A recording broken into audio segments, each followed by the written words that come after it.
This series of tapes, Information versus Misformation, were recorded from classes this year by the Grand Master, Dr. Malachi Z York, known to us as Naya Malachi Z L, our own Pharaoh, Amanubi Dakata. These tapes were released in part so that you may listen and learn the profound facts as taught by the man of this hour. And now listen to the dynamic teachings of the Grand Master, Naya Malachi Z L.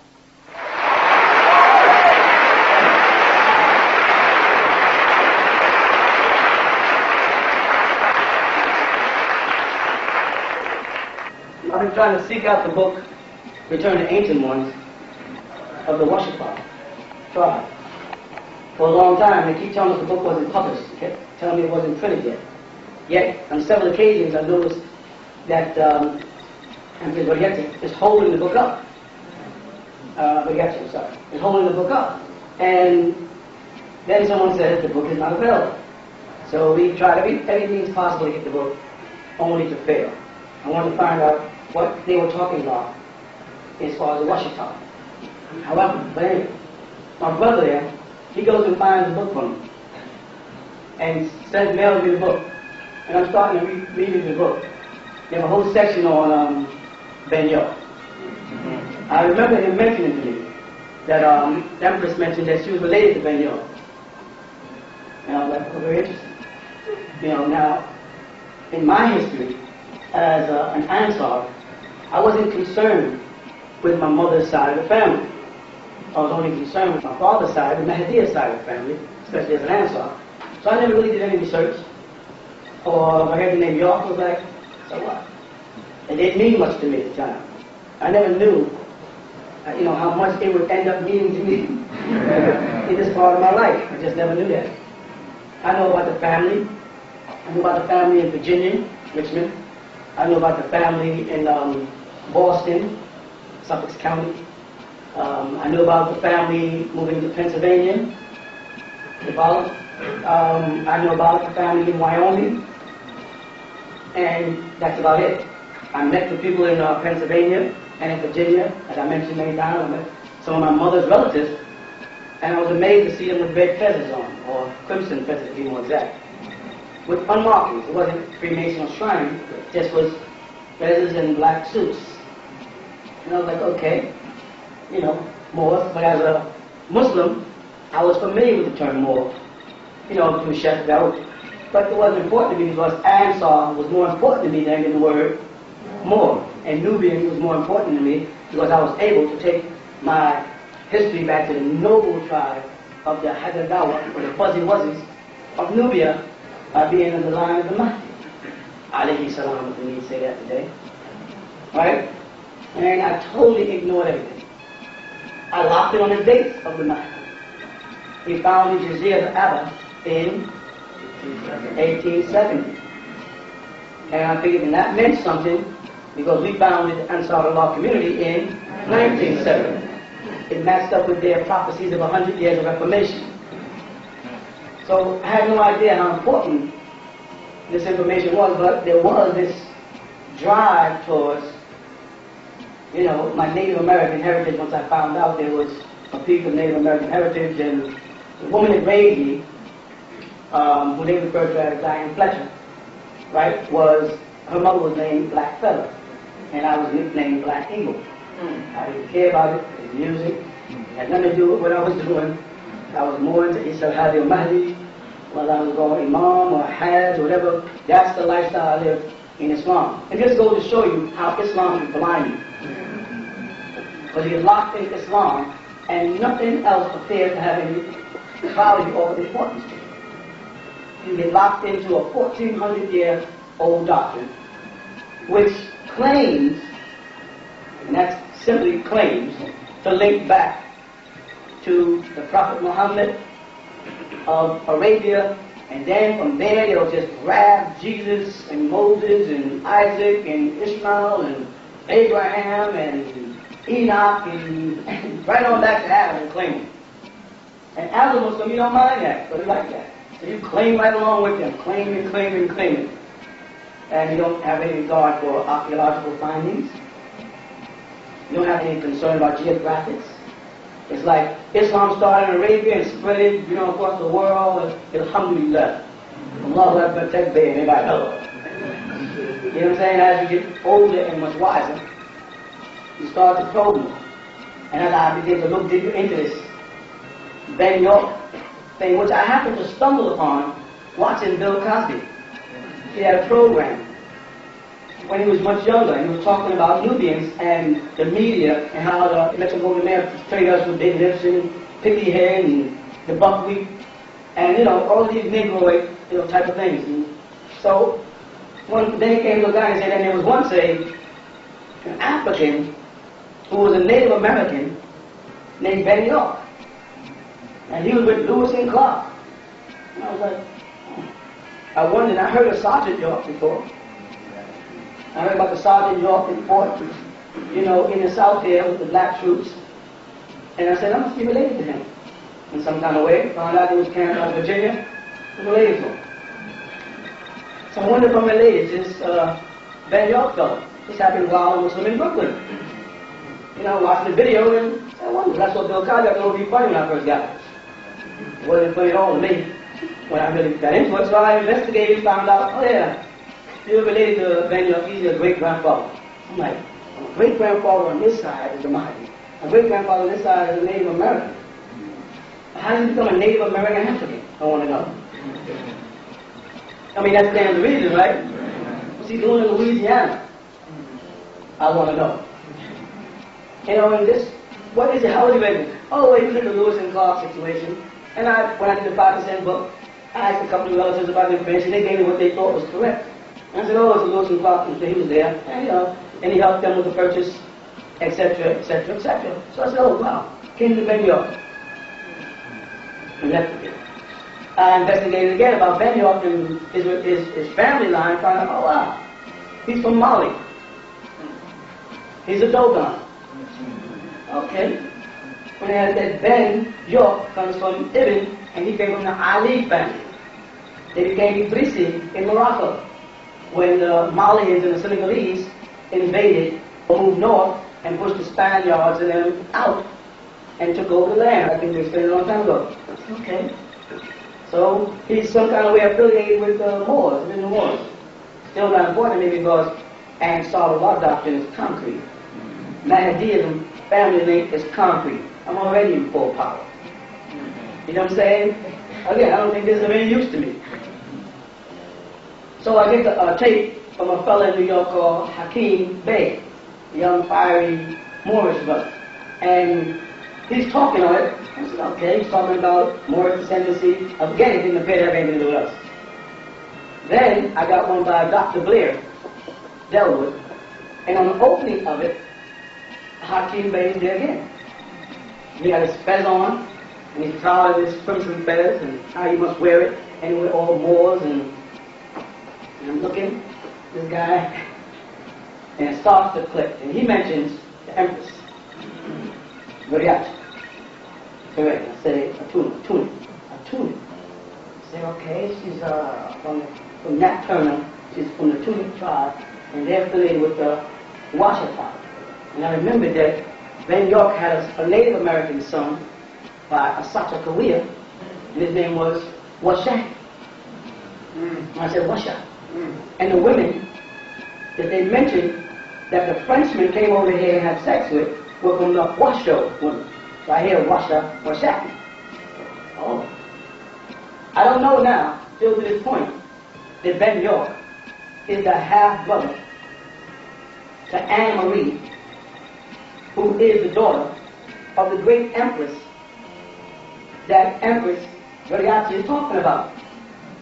The Ayah, Anna Maria. I didn't know that when she said, I am a descendant, meaning herself, from the great empress of the Washitaw. And she said, Ben York was a Washitaw, from the Washitaw tribe. I know about his Seminole relations to find out that he had a wife that was Seminole. And his Cherokee and his Choctaw, because he had wives of all these different tribes. I didn't know that there were 3 Sachakawias. That Charles Audrin, which was a Frenchman, who was Jean-Baptiste's father, by way of Sachakawea, by force, he never married her, which was Ben York's wife, right? That's Jean-Baptiste, who they tried to say came out of Haiti, when he's really related to a Canadian. French, the language. Mali, French, the invading language. Morocco, French, the invading language.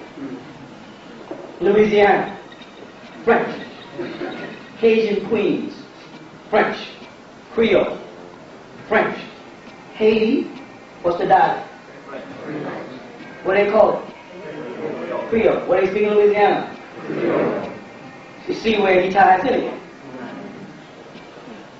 Now, thanks to this brother passing me that book I've been trying to get, and I don't know why the book kept bugging me, but as many books as I write, if I don't have the time to sit down and read other people's books, I really don't.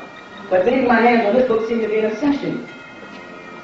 So we powwowed up in New York on our land, and Mount Zion, and all the Native Americans came out, and they told us a story.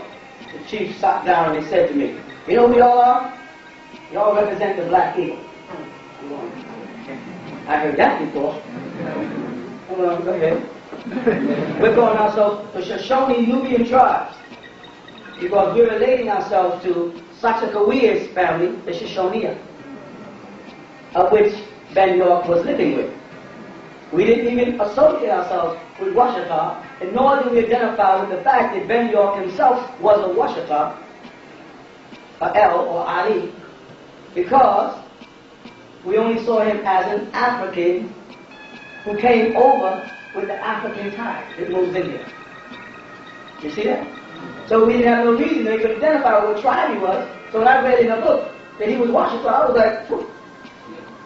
You know, I was amazed to find out that Ben York was a Washitaw, because then the picture gets clear to me why I'm involved. And why back in 1970, when pure Sufi became Nubian Islamic Hebrews, we wore tarbushes. Everybody else called them fez, but because we knew more Arabic than most people, we knew the Arabic name for it was a tarbush. And then the Freemasons called it fez when they went into the city of Fez, when the Crusade blocked them from getting into the Holy City, and they relocated. We know his story. You know what I'm saying?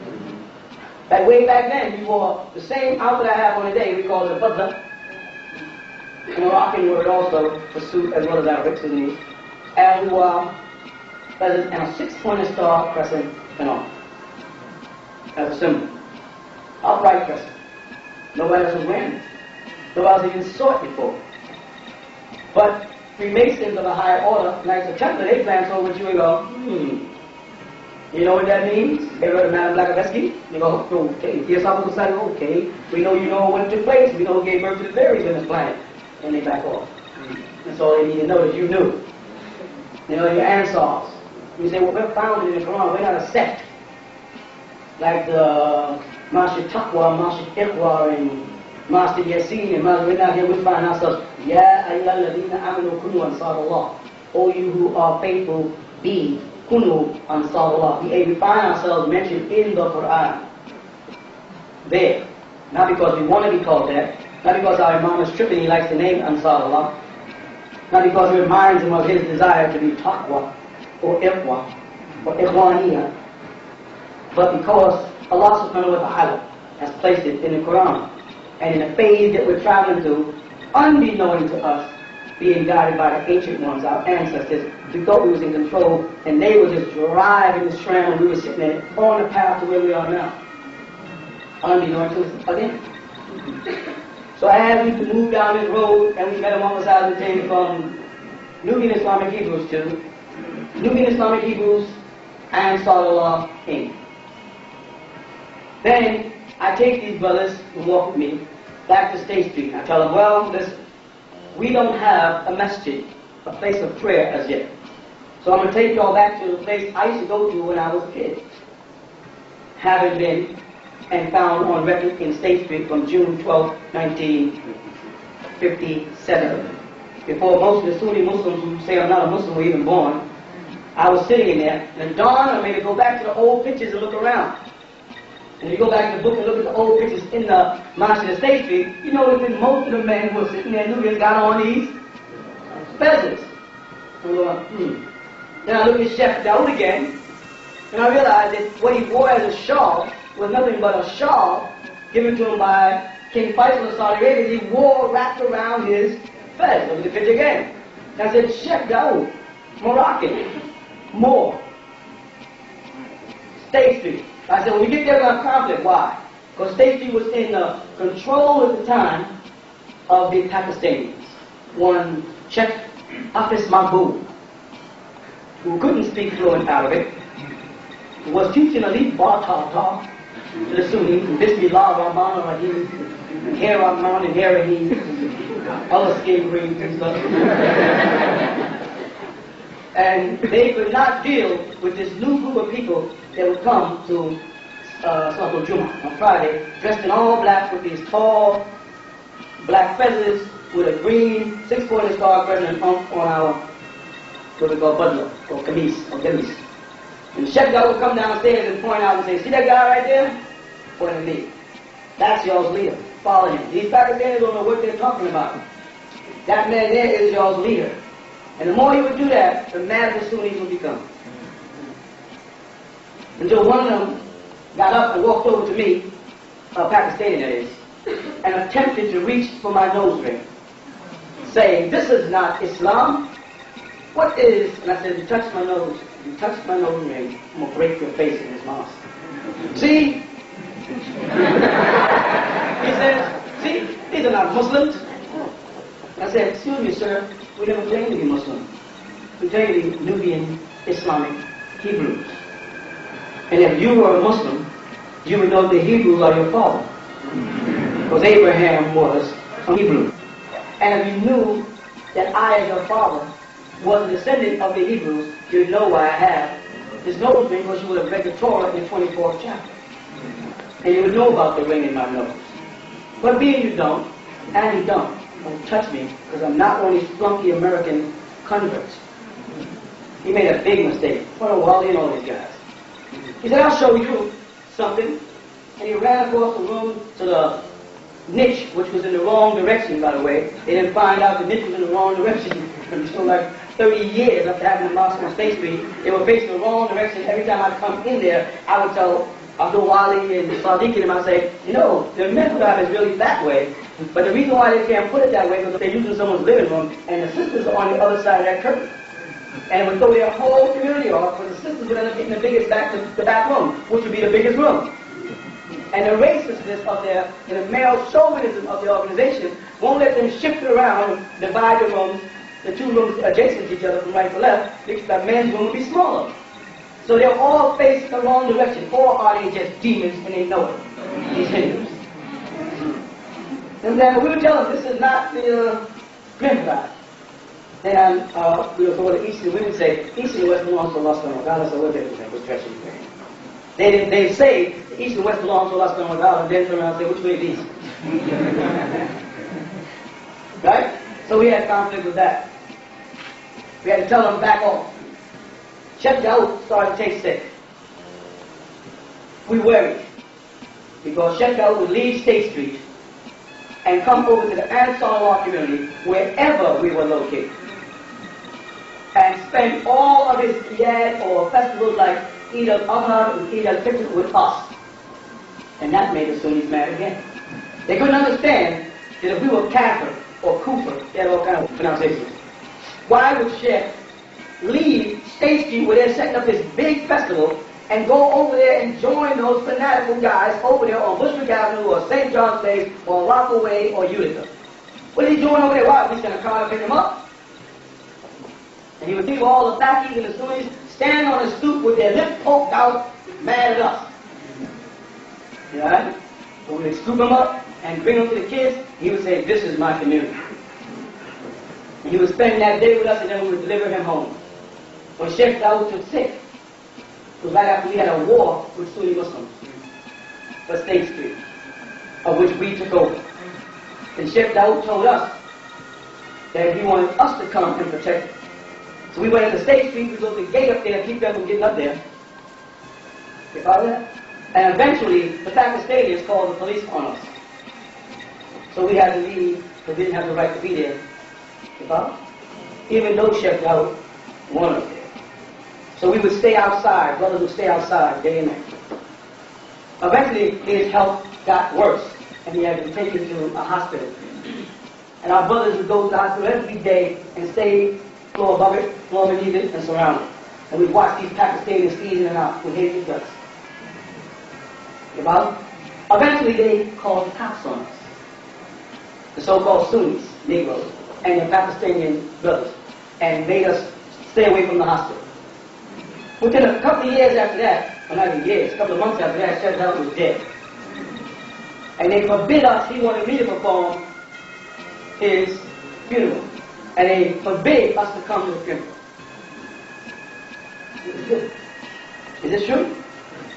He wasn't allowed to come to the funeral. But they didn't know that Sheikh Helen had given me a certificate to become the proprietor of the Islamic Mission of America, is what it's called. And because a new charter was issued to us, Ancestral community of the Islamic Mission of America, with a seal that went back to 1944, a year before I was born, giving us the power of our own sovereignty, and linking us to what he was as a Moor who was raised in the Caribbean, making us Moors, and why we unknowingly put on the crown of the Moor. Because unknowing to us, we were being guided by the ancient ones. And we didn't even know it.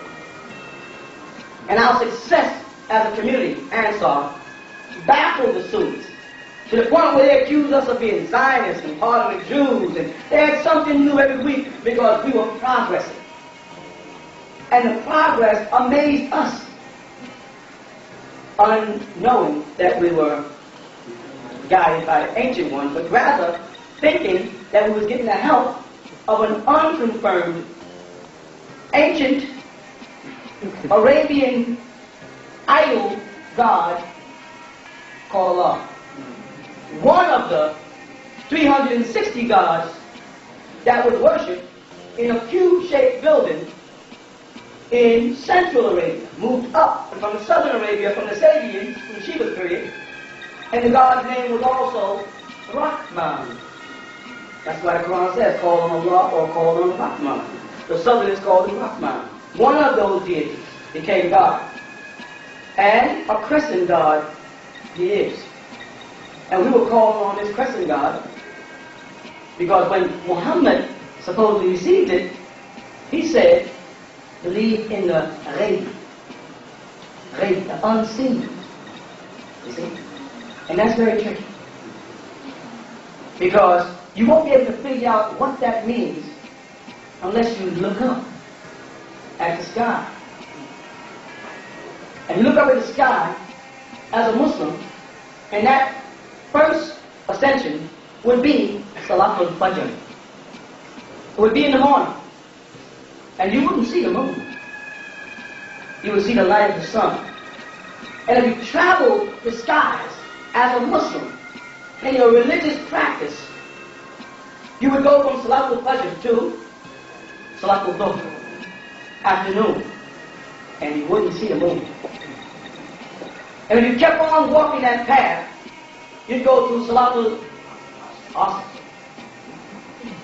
evening, and you wouldn't see the moon. And then you'd have to wait for the sun to set, because according to the Quran, the sun and the moon cannot shine at the same time. And the Arabic word chosen for moon was Kabah. The Q has always been interchangeable in the Semitic languages with the K, which produced Kamer. Kamer. Everybody always talk about your Kamer. An unseen force that controls your destiny. Kamer, same word. By the time you get to Salatul Maghrib, which appears to be the sunset, you are in a mosque, under a mellow moon, on the top of the dome, making your last prayer of the day. Now note that when they got to the fifth prayer, they didn't identify it with the sun or the day to the night, but rather with dinner. And they called it Salatul Ish.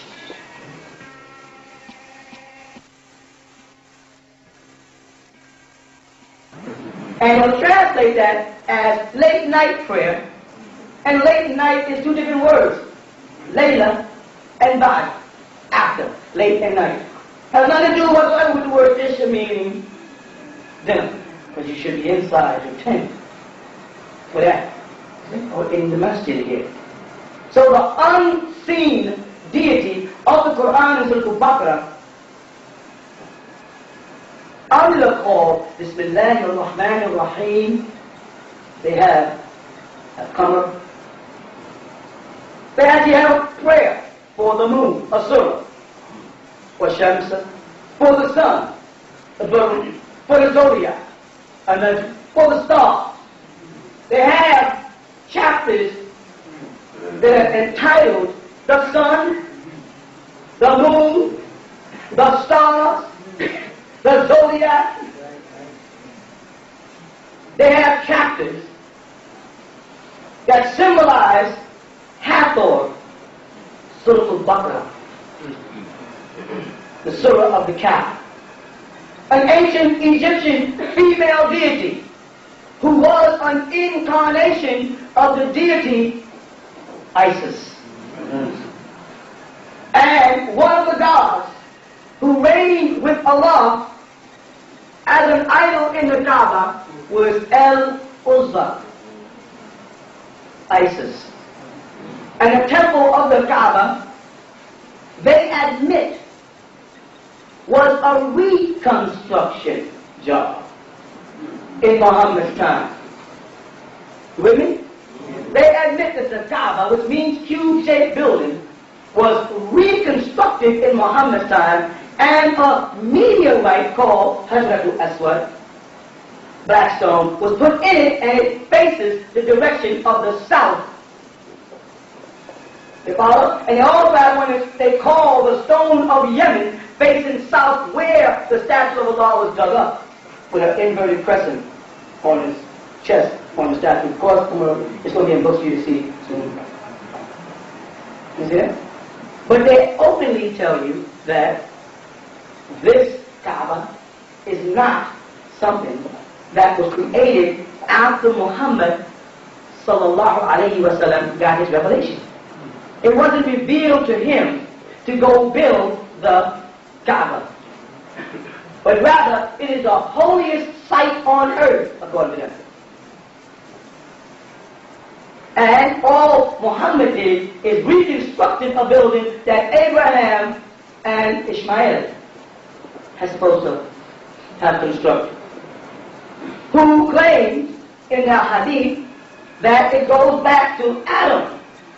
That it was the first holy house, and if you declare Adam a Muslim and one who made Salah, then he worshipped at the Kaaba before Abraham. With me? So the Kaaba is not an Islamic or Muslim or 1400-year-old building. It's a 6,000-year-old building, reconstructed several times. And finally, when Muhammad came, it had been filled with 360 idols. See, the 360 idols was an Egyptian practice. And the Egyptians did not worship the moon god. The Egyptians worshiped the sun god. So the solar calendar would have to have 360 days in it for the motion of the planet around the sun. So in Muhammad's time, in the year 622, they had to get away from the sun deity and get into the moon deity, so they introduced a lunar calendar, hijra calendar. You see that? They were reinstituting their old paganistic religions, but trying to take control of the now radical Mecca. I say radical Mecca because Mecca was saturated with everybody else's gods, except the Meccan's God. Allah was just classified as one of the deities and his daughters and his wives. All the other deities were from foreign people who came there to do trade. You see? So Muhammad was to bring in the crescent deity. Allah. I had to make that clear to you so you can see why we travel from the crescent back to the sun. Because they traveled from the sun over to the crescent.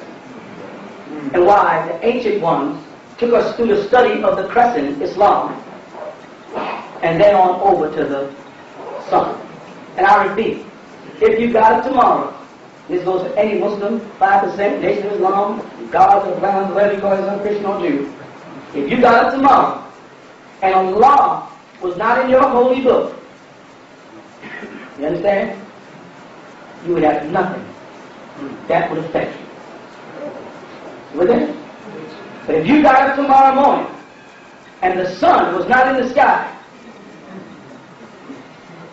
you can guarantee that you'd be dead within a couple of days. If you remove the physical sun from a part of your life, there will be no growth, no vegetation. If you remove the moon out of the sky, which has an effect on the tide and the gravity and the clouds and the rain, there'd be no water. You saw what I'm saying? So, I put before you, if you remove your God, we won't miss him or her.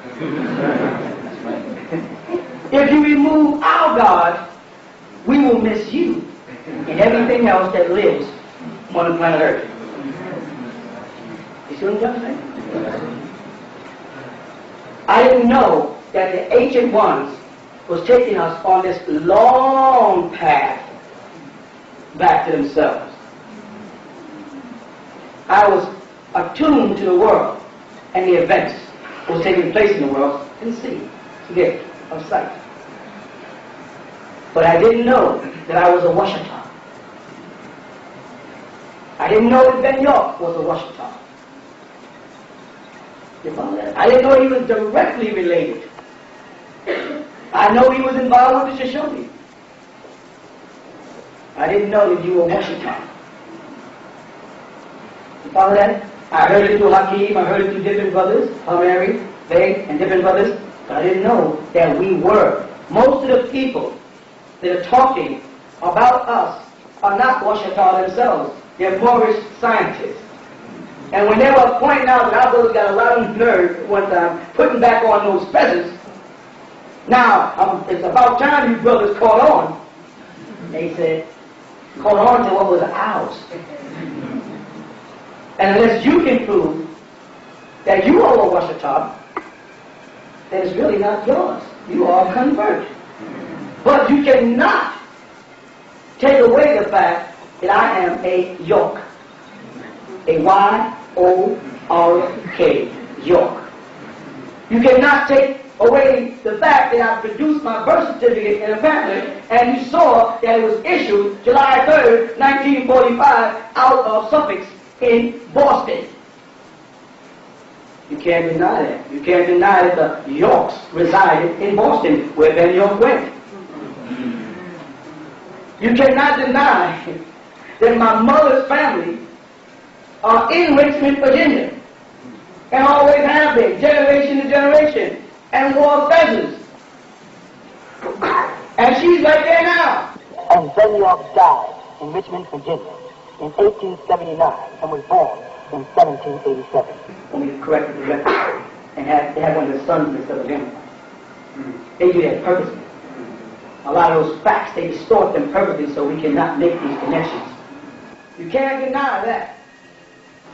And the great Empress had already written it in her book before I got the book that she is related to Ben York. She had already written in the book that the word Louisiana comes from Lulu, Louisiana, and New in her book. Oh yeah. They can't take that back. It's in the book. They mistranslate the word for Lulu. They said the Hebrew word for dog, but it's not. We know it's a Sumerian word. You know what I'm saying? Well, primitive. But it's okay. My sister, she's doing her best. So now I stand before you, and silly father says, oh boy, he changed again. For the better. And find out that historical records prove that when you were mocking me, fool, when I'm saying I'm Imam Isa, and you're looking, oh, you a Dwight York, oh, you a York, oh, you Dr. York. You fools didn't know that you were opening up the enemy to find out something greater than the Mahdi. Greater than that. But that rather than my great-grandfather, and I'm not talking about Muhammad Ahmed al-Mahdi, alayhi salam, of the Ancestral in Sudan. You said that's not my grandfather, that I'm not affiliated, that I'm not an Ansar, but that I am an American, and that I was born here, and that my family is York. And you know my mother Mary, yes, all of Washitaw, women will call Maria, which is nothing but the French way, Maria Saint Mary. And Williams, her maiden name, came from William Clark, who took them into slavery. Hello? What you don't realize is that my ancient ancestors, the Washitaw, were also controlling the fate of your lips so that you would be putting my foot in your mouth for this day and time where these things will be revealed, and it is a worldwide phenomenon.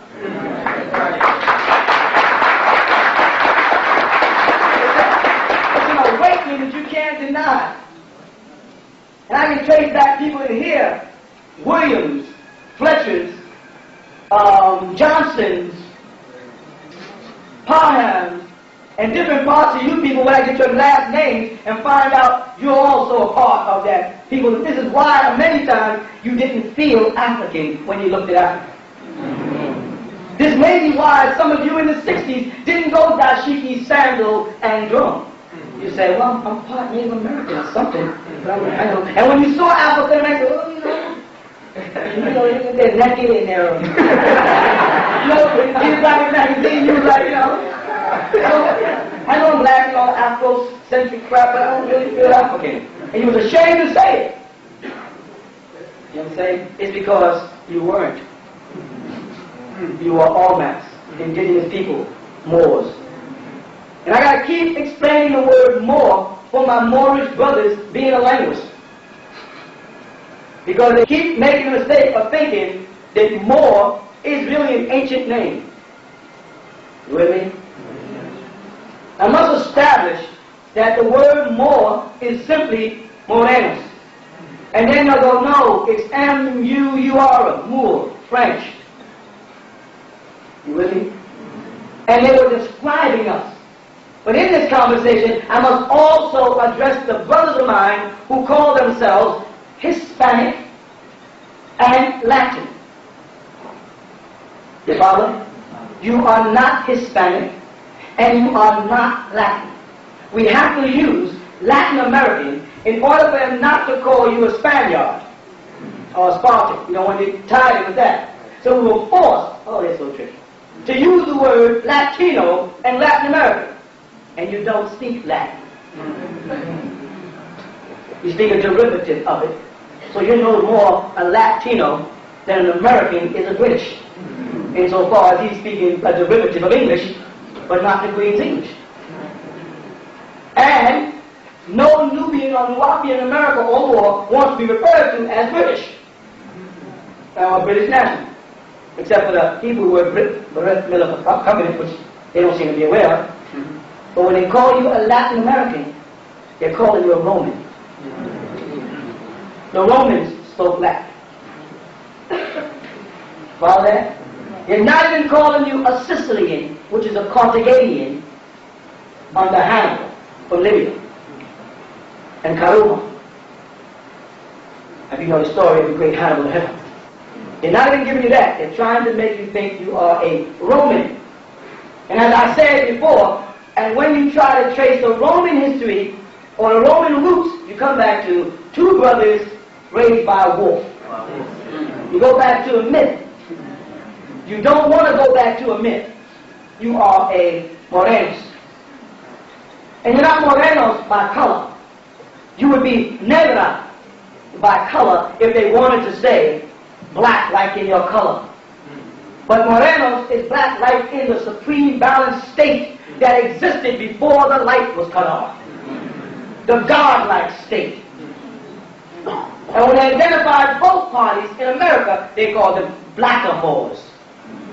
Negra moreno. You understand that? They cannot let you link your way back. If they do, they take you back to Morocco, but won't tell you that Mauritania sounds more like Moor than Morocco. And Mauritania means Moorish place. And it's the only part of the Islamic world in Africa that wears the upright crescent on a green flag, a yellow upright crescent. Everybody else is using either the crescent to the right or the crescent to the left. You follow that? If you look across the North African flags, you see that the Moroccan or the Moors use the flag of North Africa. If you look at the flag coming up if you're facing the flag, where we come up on the left side, you're looking at Turkey. And places like that, which the Nation of Islam tied in because of Wallace Dodd Ford being Turkish, and of course, if you look at the word God, D-O-D-D, in Freemasonry, you find it is a sacred book. It comes out of France that they're looking for. And only 2 copies still exist. Some will go into. So they have to derail you finding your roots, because if you find the roots, you can re-doctor it and grow fresh plants again. That's why they use root. They want to cut us off at the root. And it was amazing for me to say, I'm a Washitaw. But I want to make it clear that the Islamism of it is Berber invasion. The Berbers, which is a mispronunciation of Berber, which comes from the word barbarian, conquered and brought in Islam to Morocco. When we moved as Dogons from Egypt over to Mali, and then we moved north and took over what they're now calling Morocco, they don't call it Morocco in Morocco. They call it Maghribi. The word Maghribi means Salatul Maghrib, where the sun sets again, or the West. There was no Western world other than Morocco. If you ask someone in the Arab world, where is the West, and say it in Arabic, ain't no another, they say Al-Maghrib. Ain't no another. Ghalab, Ghalaba, Maghraba, Maghribi. As far as they're concerned, as far as West went was Morocco. There wasn't on the other side of that. You see? But the Dogons of Mali, who were mystically in tune with the Sirius star constellation, they knew that the vortex created, what am I going to say, a tide that moved from what's called Africa or Africa today right over to America. Moving right on down into the Caribbean islands and straight on up to where you find the Bermuda Triangle. Let me give you the triangle, the Bermuda Triangle. You with that? Yeah. The Bermuda Triangle is not but a 3-sided angle. Some say pyramid, others can call it a tetrahedron. Until you start putting the geometrics into it, it's not there. It's the only place on the planet, except one more, where the compass needle still points due north regardless. Did you know that? Did you know there's one more place? And another triangle? It's called the Devil's Triangle. This one came to Bermuda after the place. It's in China, on the other side of the whirling vortex that moves between 32 and 33 degrees on this planet. You understand? And on the other side, there is another triangle. Bring the two triangles together before the land masses move, and you get your six-pointed star, as they call it. They cheat and tell you it's a star, but throughout all of your learning in America, you have to go find out on your own that a star is a sun. They don't just get up and say, well, by the way, you know, the star is the sun. Until now that we found out, but years ago, that wasn't even in our curriculum. That was fine. Why didn't know the star was? I didn't know the sun was a star. It's one of many. You follow that? Right. The six-pointed star, and they called Arabia, which was a new place, the Middle East. You cannot be a Middle East. You can have a middle in the East, but then you cannot be the Middle East. A Sharaf al-Awsat does not exist. You understand? Play no more games. The day has come. So what they did, when the wise got wind of it, is they started referring to it as the Fertile Crescent, when there was nothing fertile about Arabia. More like fruitful. And they were putting together the fact that this crescent, ribbon, was between the two triangles on the planet that, when brought together, will open the vortex.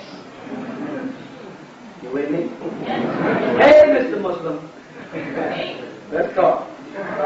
See what we're talking about. When you bring the two crescents, the Bermuda Triangle, the two pyramids, the Bermuda Triangle and the Devil's Triangle together in the center of the Fertile Crescent,